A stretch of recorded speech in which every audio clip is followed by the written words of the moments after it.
সকলোকে নমস্কাৰ জনাইছোঁ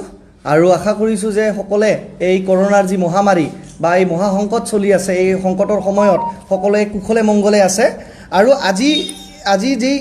যি প্ৰেছ মিট আপোনালোকৰ ওচৰত মই প্ৰেছ মিটৰ জৰিয়তে আপোনালোকৰ ওচৰত যি বিষয় দাঙি ধৰিব বিচাৰিছোঁ সেইটো অলৰেডি বহুত মানুহে অলৰেডি গমে পাইছে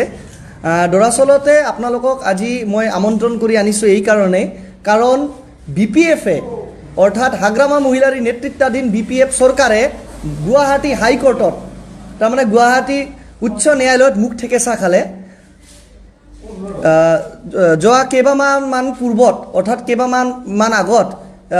বিপিএফ চৰকাৰ অৰ্থাৎ হাগ্ৰামা মহিলাৰ নেতৃত্বাধীন বিপিএফ চৰকাৰে গুৱাহাটী উচ্চ ন্যায়ালয়ত তেওঁলোকে পিটিশ্যন অৰ্থাৎ তেওঁলোকৰ প্ৰাৰ্থনা ৰাখিছিলে বা তেওঁলোকে গোচৰ ৰুজু কৰিছিলে যে আমাৰ যি বিটিচিত কৰোনাৰ সংহাৰৰ কাৰণে বা কৰোনাৰ যি নেকি মহাসংকটৰ কাৰণে যি নেকি নিৰ্বাচন হ'ব পৰা নাই আৰু নিৰ্বাচন নোহোৱাৰ কাৰণে যি ৰাজ্যপালৰ শাসন ইয়াতে দিয়া হৈছিলে বা ৰাজ্যপালৰ শাসন যি লাগু কৰা হৈছিলে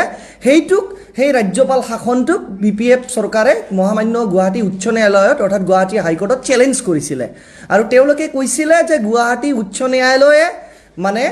গভৰ্ণৰ ৰুল বা যিটো ৰাজ্যপাল শাসন আছে এইটো ইমিডিয়েটলি কৰ্তন কৰিব লাগে সেইটোক ইমিডিয়েটলি ইলিগেল বুলি ডিছমিছ কৰিব লাগে আৰু বিপিএফ চৰকাৰকে যি নেকি বিটিচিখনক বিগত 17 বছৰৰ পৰা চলাই আহিছিলে 17 বছৰৰ পৰা শাসন চলাইছিলে বা তিনিবাৰ তেওঁলোকে নিৰ্বাচিত হৈছিলে তো সেই বিপিএফ চৰকাৰকে পুনৰাই তাৰমানে সেই চৰকাৰৰ ম্যাদ বৃদ্ধি কৰি দিব লাগে কিন্তু সেই দাবীক বা তেওঁলোকৰ যি উচ্চ ন্যায়ালয়ত যি গোচৰ তেওঁলোকে ৰুজু কৰিছিলে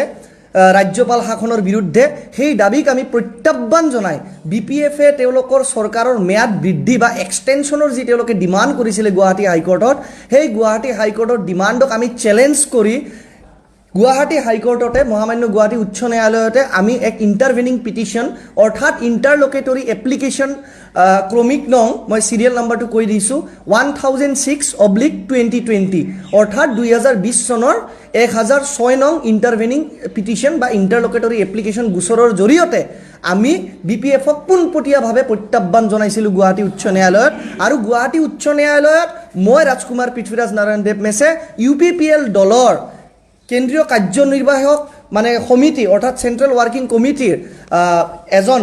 সদস্য হিচাপে তেওঁলোকক চেলেঞ্জ কৰি কৈছিলোঁ যে ৰাজ্যপালৰ শাসনটো সম্পূৰ্ণভাৱে বৈধ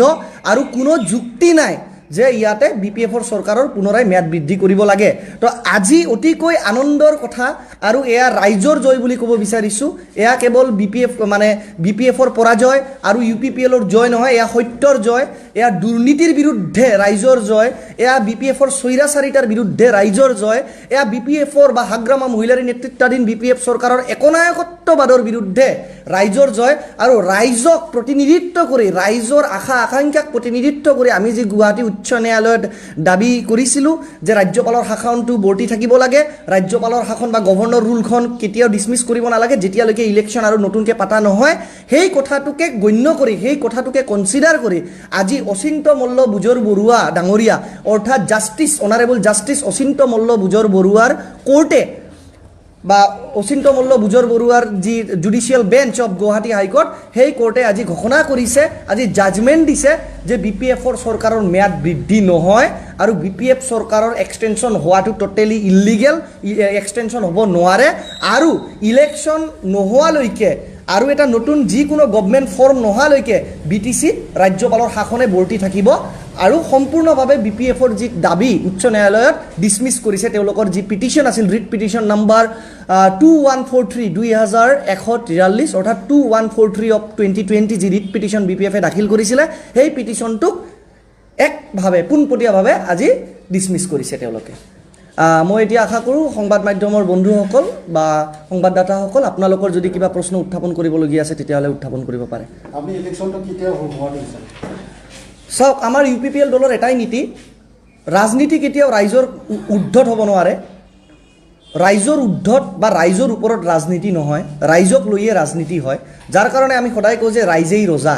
আৰু ৰাইজে নখ জাকৰিলে নৈ বয় তো গতিকে যেতিয়া কৰোনাৰ যি এই মহাসংহাৰ বা কৰোনাৰ যি এই মহাসংকট যেতিয়া শেষ হ'ব বা কৰোনাৰ পৰা এক স্থিৰ আমি সমাজ কৰোনাৰ পৰিপন্থাত গৈ কৰোনাৰ পৰা মানে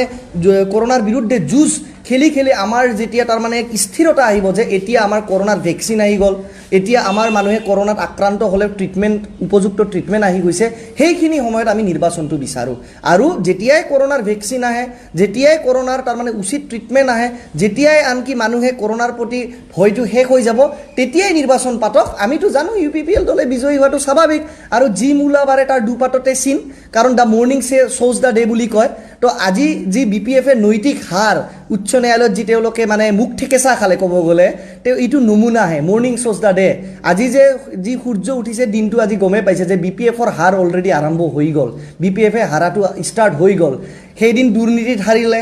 আজি গুৱাহাটী উচ্চ ন্যায়ালয়ত হাৰিলে, এতিয়া কেৱল নিৰ্বাচনটোৱে বাকী আছে। আৰু ৰাইজে দেখিছে যে ইমানবোৰ ঠাইত যেতিয়া BPFে পৰাজিত হৈছে, তাৰমানে 17 বছৰে তেওঁলোকে যি দুৰ্নীতি কৰিছিলে, 17 বছৰে যি তেওঁলোকে লুণ্ঠন ৰাজ চলাইছিলে, যি স্বৈৰাচাৰিতাৰে তেওঁলোকে শাসন চলাইছিলে, সেই যে ৰাইজৰ যে অভিশাপ, সাওটো অন্তৰৰ পৰা যে সাও দিছিলে, যেতিয়া এজন মাতৃৰ সন্তানে চাকৰি বিচাৰি চাকৰিত মানে ইণ্টাৰভিউ দিছিলে, তেতিয়া তেওঁ গম পালে যে কি কয়, পইচা নহ'লে চাকৰিটো নাপায়।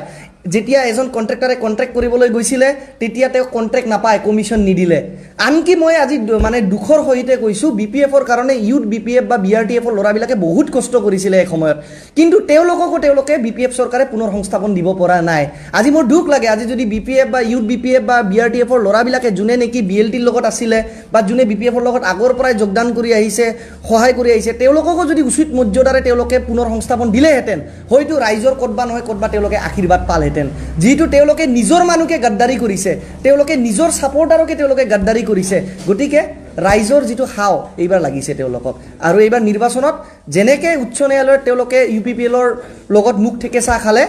আগন্তুক নিৰ্বাচনত তেওঁলোকে ইয়াতকৈ বেছি মুখ ঠেকেচা খাব বুলি আমি নিশ্চিত।